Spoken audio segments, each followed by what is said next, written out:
जंगल में गौरी कवि और रानू चिड़िया के घर साथ साथ थे।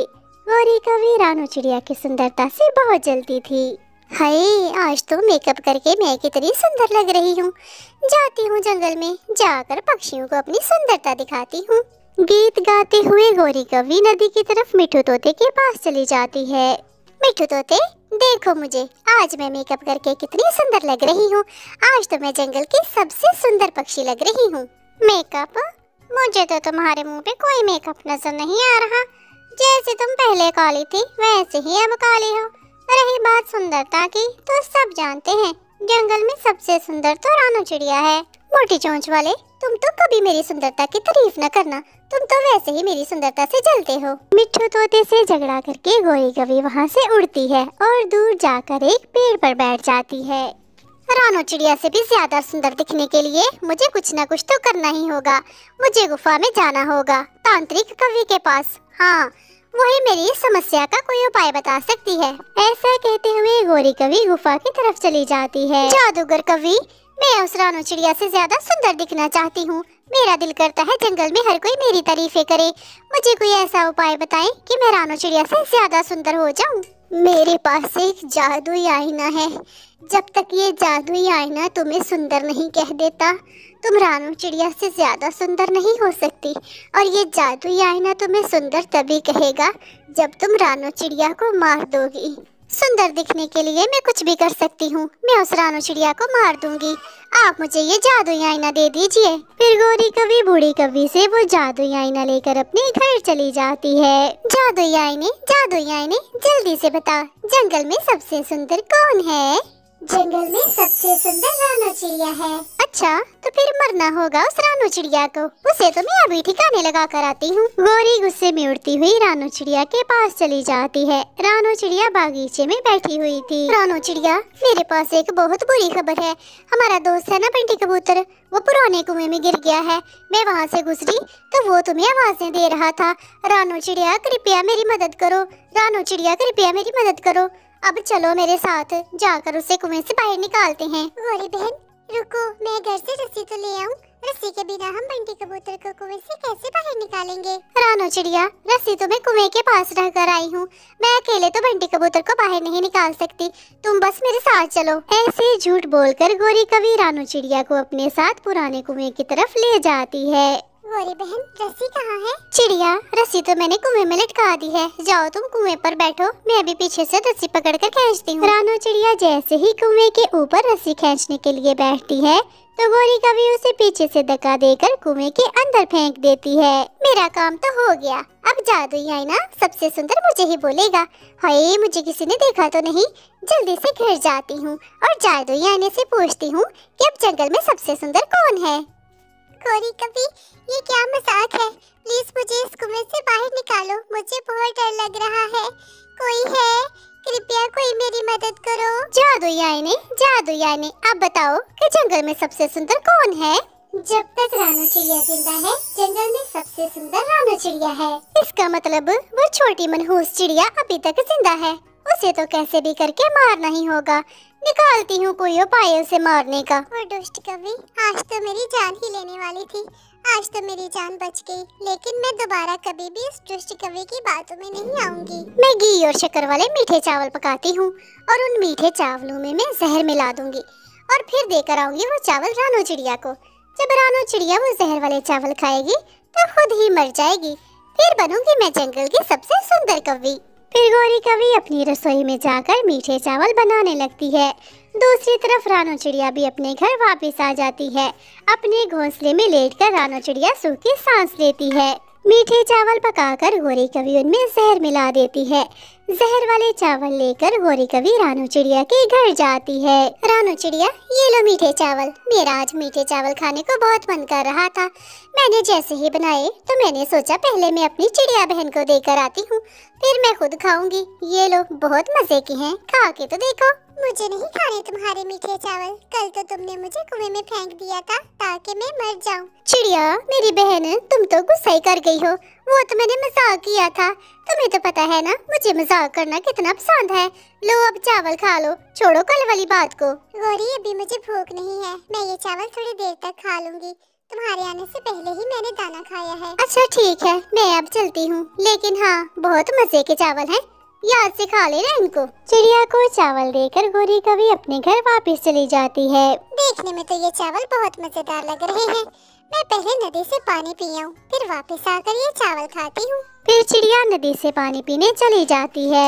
जादुई ने जल्दी से बताओ, अब जंगल में सबसे सुंदर कौन है? गौरी कवि, तुम्हें क्या कम सुनाई देता है? मैंने कितनी बार कहा है, जब तक रानू चिड़िया जिंदा है जंगल में सबसे सुंदर रानू चिड़िया है। इसका मतलब जहर वाले चावल खाने के बावजूद भी वो चिड़िया अभी तक जिंदा है। बहुत ढीठ है वैसे वो छोटी चिड़िया। जाती हूँ, इसका तो मैं कोई पक्का बंदोबस्त करके आती हूँ। अब नदी से पानी पीकर रानू चिड़िया भी अपने घर वापस आ जाती है। रानू चिड़िया घर वापस आकर देखती है कि मीठे चावलों के पास एक चूहा मरा पड़ा था। चूहे ने ये मीठे चावल खाए और चूहा मर गया। इसका मतलब इन चावलों में जहर है। न जाने ये गौरी की बच्ची मुझे मारने के पीछे क्यों पड़ी हुई है। आखिर मैंने इसका क्या बिगाड़ा है? मैं अब इन चावलों को बाहर फेंक कर आती हूँ। ये जहर वाले चावल हैं। ये छोटी चिड़िया तो किसी तरीके से भी नहीं मर रही। आज से मुझे इस पर नजर रखनी होगी ताकि इसे मारना मेरे लिए आसान हो जाए। ये जहाँ जहाँ भी जाएगी मुझे इसका पीछा करना होगा। फिर रानू चिड़िया जैसे ही घर से भोजन ढूंढने जाती है तो गौरी कभी उसका पीछा करने लगती है। रानू चिड़िया गेहूं के खेत में जाकर गेहूं खाने लगती है। दाना तो मैंने खा लिया है, अब जाकर पेड़ से मीठे मीठे सेब खाती हूँ। ऐसा कहते हुए रानू चिड़िया वहाँ से उड़ती है और सीधा जाकर सेब के पेड़ पर बैठ जाती है। रानू चिड़िया वहाँ से जी भरकर मीठे सेब खाती है। मैं समझ गई, ये छोटी चिड़िया दाना खाने के बाद इस पेड़ से मीठे सेब खाती है। मैं घर से जहर लाकर इन सेबों के ऊपर डाल देती हूँ, फिर देखना कैसे मरेगी ये छोटी चिड़िया। ऐसा कहते हुए गौरी कभी अपने घर से जहर लेने चली जाती है। मीठे तोते, क्या हुआ?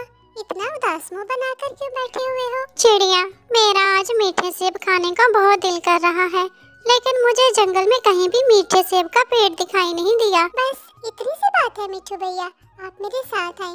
मैं एक मीठे सेब के पेड़ को जानती हूँ, आप मेरे साथ चले और वहाँ से जी भरकर मीठे सेब खाएं। दूसरी तरफ गौरी कभी पेड़ पर लगे सभी सेब के ऊपर जहर डाल देती है। हा हा हा ला ला ला। अब वो छोटी चिड़िया जब यहाँ से सेब खाएगी तो ये जहर वाले सेब खाकर वो मर जाएगी।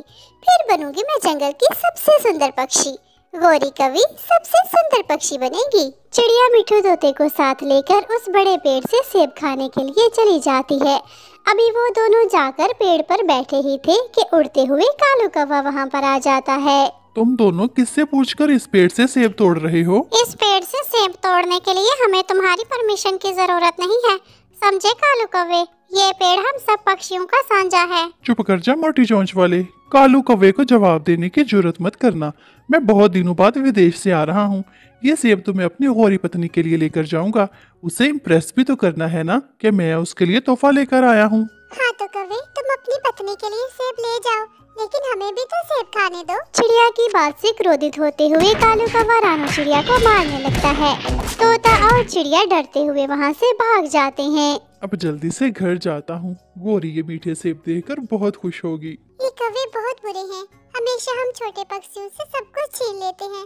तोते भैया, आप फिक्र न करो, हम जंगल में मीठे सेब का कोई और पेड़ खोज लेंगे। मैं तो बहुत डर गया था चिड़िया, वो कालू ने जैसे तुम पर झपट्टा मारा मुझे लगा कि वो तो तुम्हें मारकर ही दम लेगा, लेकिन उससे जान बच गई हमारी। कालू कौवा मीठे सेब लेकर तेजी से उड़ते हुए अपने घर की तरफ चला जाता है। गौरी, टन टना, सरप्राइज! देखो, मैं विदेश से तुम्हारे लिए मीठे सेब लेकर आया हूँ। हाँ कालू जी, मैंने भी सुना है कि विदेश के सेब बहुत मीठे होते हैं। ऐसा कहते हुए गौरी कभी वो सेब खाने लगती है। जैसे ही गौरी वो सेब खाती है तो गौरी अपने घोंसले में गिरकर मर जाती है। गौरी, गौरी, ये तुम्हें क्या हो गया? मेरी पत्नी, मैं तो इतने प्यार से तुम्हारे लिए मीठे सेब लेकर आया था, लेकिन तुम तो मर गई। हाय, अब मैं क्या करूँगा? पक्षियों, मैं तो लुट गया, मैं तो बर्बाद हो गया। मेरी इतनी अच्छी चोरियां करने वाली पत्नी। गौरी कवि ने जो खड्डा रानू चिड़िया के लिए खोदा था उसमें गिरकर वो खुद ही मर जाती है। दोस्तों, इस कहानी से हमें सीख मिलती है कि हमें कभी भी दूसरों का बुरा नहीं सोचना चाहिए। दूर किसी जंगल में एक शक्तिशाली शेर रहता था। वो बहुत ही गुस्से वाला था और बेवजह जंगल के दूसरे जानवरों को मारता और उन्हें डराता रहता था। जंगल के सभी जानवर उससे डरते थे और कोई भी उसके सामने जाने की हिम्मत नहीं करता था। एक दिन एक साधु बाबा का उस जंगल से गुजर हुआ। थोड़ी देर चलने के बाद साधु बाबा एक बड़े पेड़ के नीचे बैठकर ध्यान करने लगे। शेर ने साधु बाबा को देखा और सोचा, ये साधु बाबा इतना शांत होकर कैसे बैठा हुआ है? ये ना तो मुझसे डर रहा है और ना ही यहाँ से भाग रहा है। इसे तो मैं पास जाकर पूछता हूँ, क्या ये नहीं जानता कि मैं शेर हूँ और मैं कितना ताकतवर हूँ? ऐसा सोचते हुए शेर साधु बाबा के पास गया और बोला, साधु बाबा, क्या तुम्हें मेरी ताकत का डर नहीं है?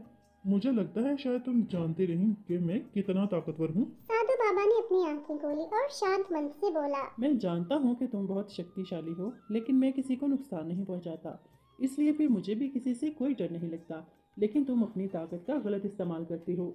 याद रखो, अत्याचार और अहंकार करने वालों का अंत निकट होता है। हाँ हाँ, मैं सब जानता हूँ। तुम जैसे बाबा सिवाय बातें बनाने के और कर भी कह सकते हैं। मैं जंगल का राजा हूँ और मुझे किसी से समझने और सीखने की बिल्कुल भी जरूरत नहीं है। मैं जैसा हूँ वैसा ही ठीक हूँ। शेर की बात सुनकर साधु बाबा मुस्कुराते हुए बोले, अगर तुम अपनी शक्ति का गलत उपयोग करोगे तो एक दिन यही शक्ति तुम्हें छोड़ देगी। शेर ने साधु बाबा की बात को मजाक समझा और वहाँ से चला गया। कुछ दिनों बाद शेर ने महसूस किया कि उसकी ताकत धीरे धीरे कम हो रही थी। ना तो वो पहले की तरह तेज दौड़ पा रहा था और ना ही उसकी गुर्राहट में पहले जैसा दबदबा रहा था। शेर को अब शिकार करने में भी बहुत समस्या होने लगी। कुछ ही दिनों के अंदर जंगल के सभी जानवर शेर की कमजोरी को भांप गए और अब वो शेर से डरने के बजाय उसका मजाक उड़ाने लगे। शेर समझ गया कि ये सब साधु बाबा के शराब की वजह से हो रहा है। शेर लंगड़ाते हुए साधु बाबा के पास पहुंचा और बोला, साधु बाबा, मैंने अपनी अहंकार में आपको अपमानित किया। मैं अपनी गलती मानता हूँ। कृपया मुझे माफ करके मुझे मेरी ताकत वापस दिला दीजिए। तुमने अपनी गलती स्वीकार कर ली, इसलिए मैं तुम्हें आशीर्वाद देता हूँ। जाओ, अपनी गुफा में वापस लौट जाओ। पूर्णिमा की रात के बाद तुम्हारी शक्ति वापस लौट आएगी, लेकिन अब अपनी शक्ति को केवल अच्छे कार्यों के लिए प्रयोग करना। शेर ने साधु बाबा से वचन किया कि अब से वो जंगल के रक्षक के रूप में काम करेगा। फिर कुछ दिनों बाद शेर की शक्ति वापस आ गई, लेकिन अब वो पहले जैसा क्रोधित और अत्याचार करने वाला शेर नहीं था। अब वो जंगल के सभी जानवरों के साथ मिलजुल कर रहता और जंगल में शांति बनाए रखता था। इस तरह उस साधु बाबा के श्राप और आशीर्वाद ने अहंकारी शेर को एक सच्चा राजा बना दिया और जंगल में फिर से खुशहाली वापस आ गई। दोस्तों, इस कहानी से हमें ये सबक मिलता है कि हमें कभी भी अपनी ताकत का गलत इस्तेमाल नहीं करना चाहिए। तो दोस्तों, कैसी लगी आपको आज की ये वीडियो? कृपया कमेंट करके जरूर बताएं। आपके कमेंट और लाइक हमारे हौसले को बढ़ाते हैं। प्यारे दोस्तों, इस वीडियो को लाइक करें, अपने दोस्तों के साथ शेयर करें और चैनल को सब्सक्राइब करना तो बिल्कुल भी नहीं भूलना। तो मिलते हैं अगली वीडियो में, तब तक के लिए बाय बाय।